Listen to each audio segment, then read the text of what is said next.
Mali. Les abus de pouvoir du docteur Adama Coulibaly du pôle cybercriminalité. Excellence le colonel Assimi Goïta, président de la transition du Mali. Au ministre malien de la Justice, garde des Sceaux. À tous les magistrats, juges et procureurs de la République du Mali. Au syndicat des magistrats maliens. Excellence. J'attire votre attention qu'un pays sans un système judiciaire fiable, juste et équitable sera toujours en proie constamment de l'instabilité. Je vous écris pour vous informer sur les dérives dangereuses, dans l'application abusive de la dite loi réprimant la cybercriminalité, au Mali. Une loi est faite en principe dans le but de protéger, non pour réprimer seulement. Au lieu qu'elle protège les vraies victimes, notre constat amer est de voir certains magistrats maliens, corrompus, ou en quête de l'argent facile, utilisent la loi pour faire taire ceux qui se plaignent sur la toile, qui dénoncent les violations graves des droits humains et la pratique ignoble, surtout honteuse, de l'esclavage traditionnel par ascendance entre des Maliens.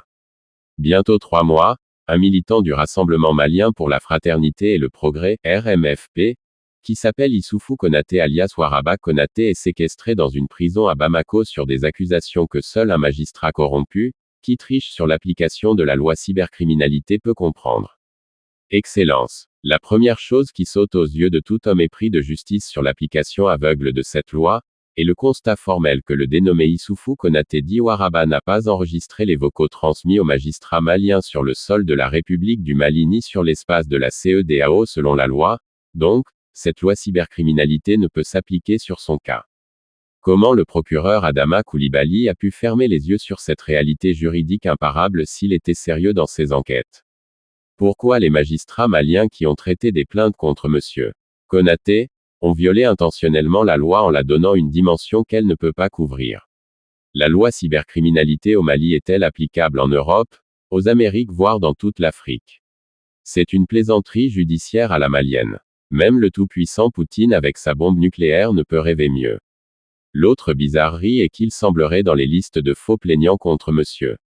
Konaté qui utilise l'argent à flot depuis l'étranger pour acheter cash le procureur du pôle de la lutte contre la cybercriminalité, Dr Adama Coulibaly, pour régler des comptes esclavagistes en réduisant au silence des personnes qu'il considère comme leurs esclaves récalcitrants.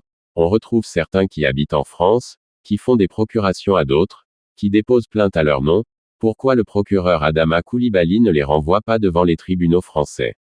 Elle n'existe pas la justice en France. Une infraction commise en France, devrait-elle être jugée en France ou au Mali? Ci-dessous extrait de la loi malienne sur la cybercriminalité. République du Mali, un peuple, un but, une foi. La loi portant REPRESSION de la CYBERCRIMINALITE. Chapitre 1 de la loi NO2OI 9056, DU 05, DECEMBRE 2019. Article 1. La présente loi a pour objet de déterminer les infractions relatives à la cybercriminalité, ainsi que la procédure suivie en la matière. Elle transpose la directive CDIR 1.8.11 du L 9 août 2011 portant lutte contre la cybercriminalité dans l'espace CEDEAO. Chapitre 2. Du champ d'application. Article 2. La présente loi s'applique à toute infraction commise au moyen des technologies de l'information et de la communication en tout ou partie sur le territoire de la République du Mali. Mali. The abuse of power of Dr. Adama Coulibaly of the Cybercrime Unit. Excellency Colonel Assimi Goïta, President of the Transition of Mali. The Malian Minister of Justice keeps the seals. To all magistrates, judges and prosecutors of the Republic of Mali. To the Malian Magistrates Union. Excellencies. I draw your attention that a country without a reliable, fair and equitable judicial system will always be constantly prey to instability. I am writing to you to inform you about the dangerous abuses in the abusive application of the said law suppressing cybercrime in Mali. A law is made in principle with the aim of protecting, not just to repress. Instead of it protecting the real victims, our bitter observation is to see certain Malian magistrates, corrupt, or in search of easy money, use the law to silence those who complain on the web, who denounce serious violations of human rights and the ignoble and above all shameful practice of traditional slavery by descent between Malians. Almost 3 months ago, an activist from the Malian Rally for Fraternity and Progress RMFP, whose name is Issoufou Konaté alias Waraba Konaté, is sequestered in a prison in Bamako on accusations that only a corrupt magistrate, who cheats on the application of cybercrime law can understand.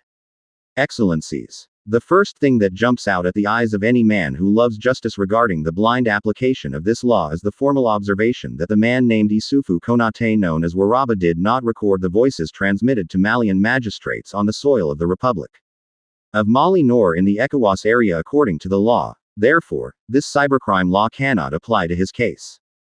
How could prosecutor Adama Coulibaly turn a blind eye to this unstoppable legal reality if he was serious in his investigations? Why did the Malian magistrates who handled complaints against Mr. Konaté intentionally violate the law by giving it a dimension that it cannot cover? Is the cybercrime law in Mali applicable in Europe, the Americas, or even throughout Africa? Is this a Malian legal joke? Even the all-powerful Putin with his nuclear bomb cannot dream of better. The other oddity is that it seems in the lists of false complainants against Mr. Konaté who use the money flowing in from abroad to buy cash, the prosecutor of the Center of the Fight Against Cybercrime, Dr. Adama Coulibaly, to settle slavery accounts by silencing people they consider to be their recalcitrant slaves. We find some who live in France, who make proxies to others, who file complaints in their name. Why does the prosecutor Adama Coulibaly not send them back before the French courts? Doesn't there exist justice in France? Should an offense committed in France be judged in France or in Mali? Below extract from the Malian law on cybercrime. Republic of Mali: one people, one goal, one faith. The law providing the repression of cybercrime. Chapter 1 of Law No. 20I-9056 of December 5, 2019. Article 1.